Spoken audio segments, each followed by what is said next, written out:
안녕하세요. 오늘은 11월 26일, 11월 달도 마지막 주간으로 접어듭니다. 남은 한 주간 잘 믿음으로 보냈으면 좋겠고요. 오늘 말씀은 디모데후서 2장 18절과 19절 말씀 보시겠습니다.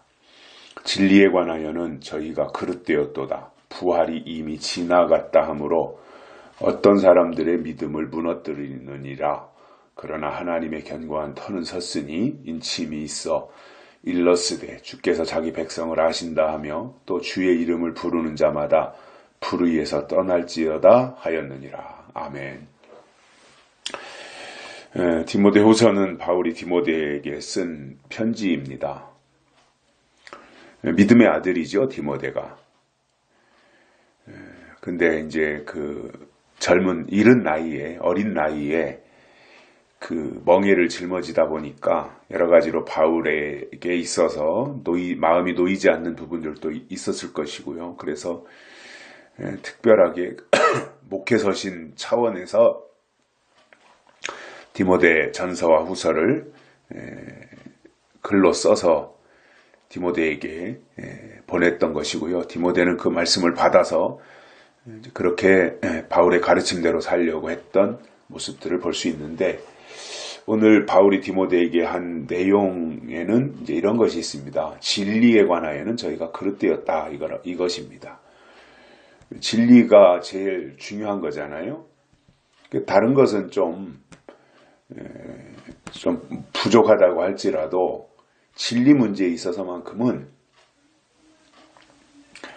올바로 깨우치고 있어야 되는데, 다른 것이 아무리 다 바로 되었다고 할지라도 이 진리 문제가 그릇되면 이게 다 잘못되는 거거든요.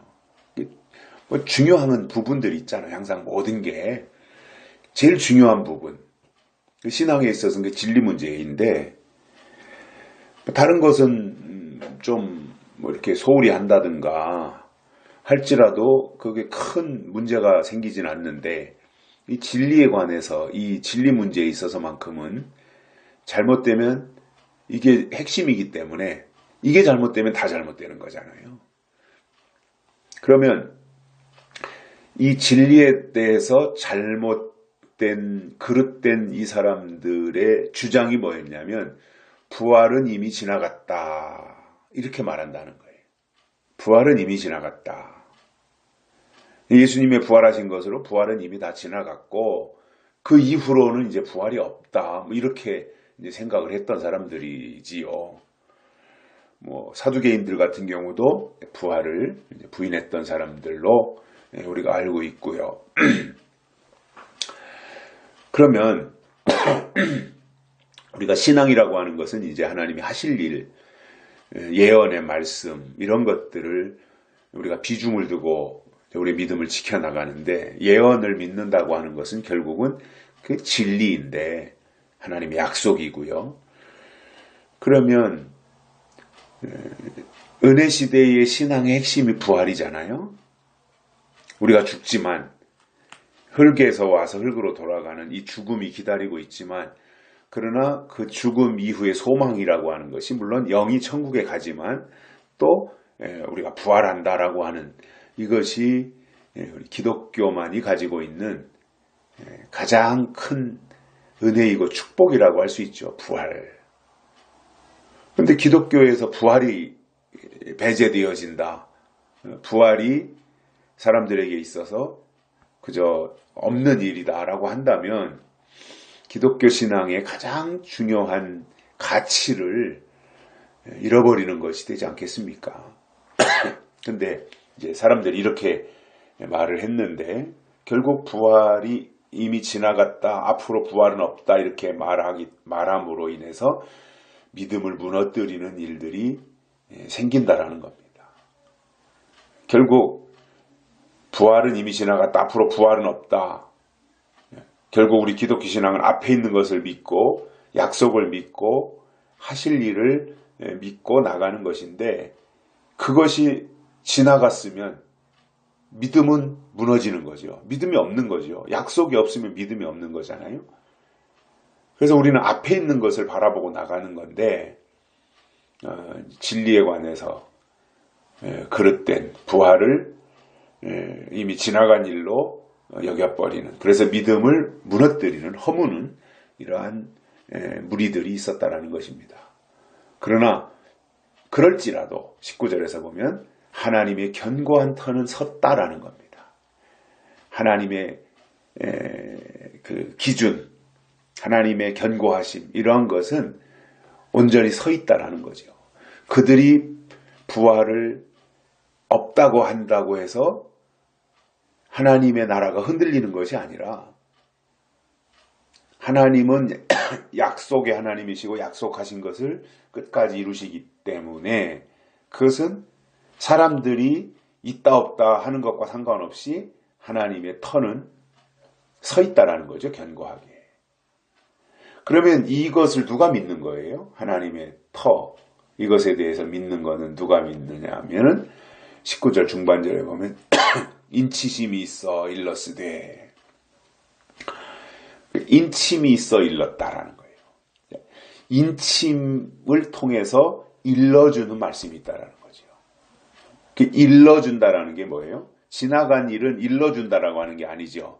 앞으로 다가올 일을 일러준다 또는 알려준다 이렇게 말을 하는 거지 않습니까? 지나간 일은 내가 먼저 그렇게 말했지 않냐 이렇게 되는 거죠. 그러니까 인침이 있어 일렀으되, 인침을 받은 자들에게 일러주는 말씀이 있는데, 그게 뭐냐면 주께서 자기 백성들을 다 아신다. 택하신 자들을 다 하나님이 아신다. 그러면 하나님이 아시는 게 이게 복이잖아요. 그리고 하나님이 아시는 게 믿음이라는 거예요. 근데 하나님은 자기 백성을 아신다는 겁니다. 그래서 우리가 믿음이라고 하는 것은 하나님이 나를 아시도록 하는 게 믿음이에요. 그러려니까 하나님의 때가 언제인지, 하나님의 법이 무엇인지, 하나님이 하시는 일이 무엇인지, 이러한 것들을 이제 하나하나 따라가는 것이죠. 그래서 내가 너를 도무지 알지 못하노라 하면 그게 최고의 저주잖아요. 아무리 주의 이름으로 선지자 노릇하고 귀신을 쫓고 권능을 행하면 뭐합니까? 내가 너를 알지 못한다. 그러면 게임 끝난 거잖아요. 더 이상 가망이 없지 않습니까? 그런데 내가 너를 기억한다. 그 주님이 기억하시는 것이 은혜이고 이게 믿음이라는 거예요. 내가 너를 도무지 알지 못하노라. 이것은 끝나는 겁니다. 그래서 우리는 주께서 아시도록 믿자 이겁니다. 그러려니까 예언의 말씀으로 믿어야 되는 것이고, 계시록의 말씀으로 우리가 붙들려야 되는 이유가 여기에 있는 거지요. 그래서 주께서 자기 백성을 아신다. 아시니까 구별해내실 수 있는 거죠. 그리고 주의 이름을 부르는 자들은 당연히 불의에서 떠날지어다 이렇게 말씀하고 있다라는 거예요. 주의 이름을 부르는 자들은 불의에서 떠나라. 즉 불의라는 게 뭐예요? 의의 반대의 말이잖아요. 그 의는 하나님의 뜻이라는 말이고, 불의는 하나님의 뜻이 없는 거, 이게 불의라는 거예요. 그러니까 교회 다니는 거 필요하고 주일날 예배 참석하는 거 필요하지만, 그보다 더 중요한 것은 의냐 불의냐, 하나님의 뜻이 있느냐 하나님의 뜻이 없느냐, 그것을 기준으로 삼아서 하나님의 뜻이 있으면 계속해서 그 뜻을 따르고 발전시켜 나가면 되지만, 하나님의 뜻이 없다 그러면 그 자체가 불의라는 거예요. 그러면 불의에서는 떠나라는 거예요. 이게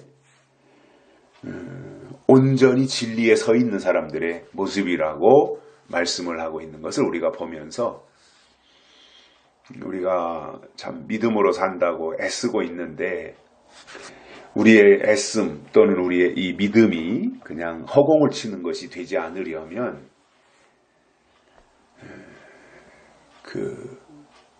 하나님이 아시도록, 그리고 하나님의 약속 중심으로, 그리고